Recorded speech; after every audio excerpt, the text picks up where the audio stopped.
বিসমিল্লাহির রহমানির রহিম। আসসালামু আলাইকুম। এটা হলো পাউরুটি দিয়ে আর পেঁপে দিয়ে গরুর দুধ দিয়ে খিরসাপাত বলে। আর এটা আমি খিরসাপাতের নাস্তা বানাইলাম। আর এই নাস্তাটা আমি কি উপকরণ দিয়ে কীভাবে বানিয়েছি আপনাদের সাথে পুরোটা স্টেপে শেয়ার করব। আমার ভিডিওটা না টেনে স্টেপে দেখতে থাকুন। এটা খেতে অনেক সুস্বাদু। আপনারা না বানিয়ে খেলে বুঝতে পারবেন না এটা যে কী একটা স্বাদ। দেখেন কি একটা ইয়ামি কালার আসছে। খেতে অনেক সুস্বাদু হবে। আপনারা এরকম সুস্বাদু নাস্তাটা বানিয়ে খাবেন।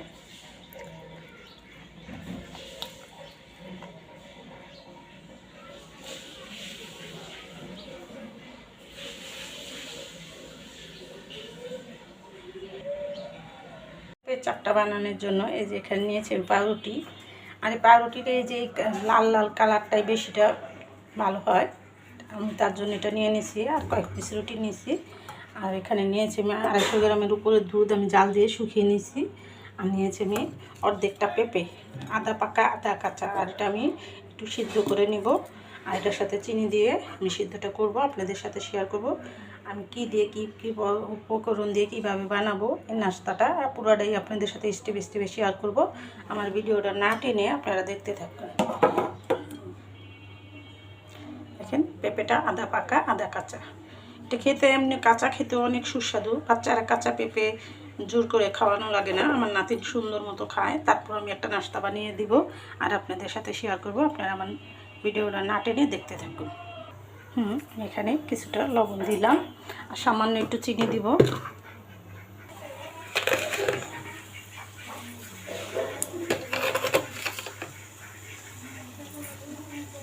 এটা আমি 5 মিনিট ভালো করে সিদ্ধ করে নেব। ফিরবো 5 মিনিট পর, আপনারা দেখতে থাকুন।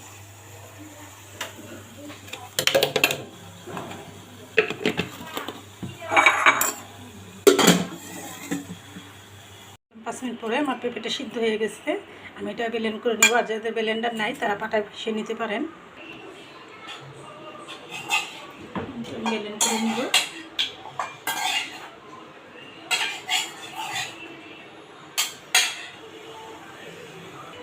নিয়েছি পাউরুটিগুলো চাকু দিয়ে কাটলেও পারেন, এমনি ছিঁড়ে নিলেও হয়।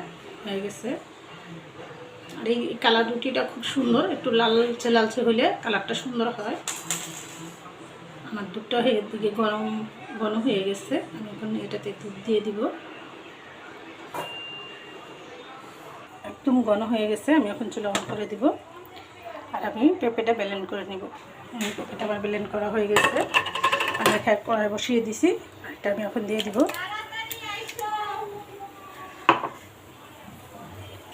এটাতে আমি আরেকটু চিনি দিয়ে দিব। আর দিয়ে দিব দুধ।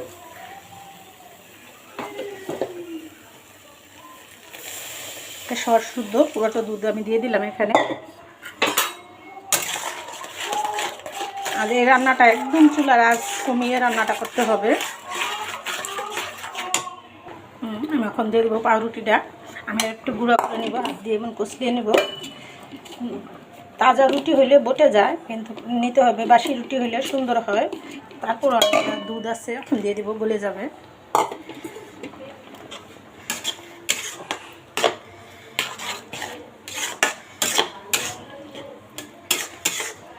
আর এটা আমি কি উপকরণ দিয়ে কীভাবে রান্নাটা করলাম প্রতিটা স্টেপে আপনাদের সাথে শেয়ার করলাম।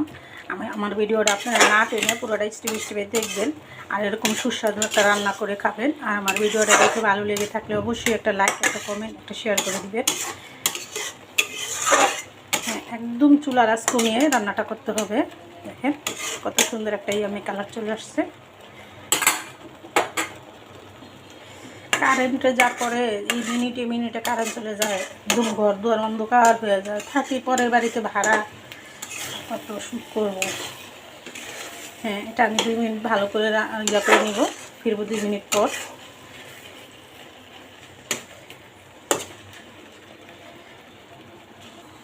ফিরে আসলাম 2 মিনিট পর। দেখেন হয়ে গেছে আমার। এটা হলো খিরসাপাত বলে। আমার আম্মা যখন বানাইতো আমরা খাইতাম ছোটো সময়। আর আমিও সেটাই বানালাম আর আপনাদের সাথে শেয়ার করলাম। দেখেন কি সুন্দর কালার চলে আসছে। আমি এখন নামিয়ে নিব।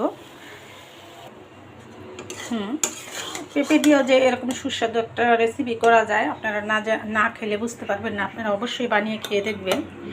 যে কী একটা সুস্বাদু, অনেকেই পেঁপে পছন্দ করেন না। দেখেন কত সুন্দর একটা রান্না হয়ে গেল, আর আপনাদের সাথে শেয়ার করলাম।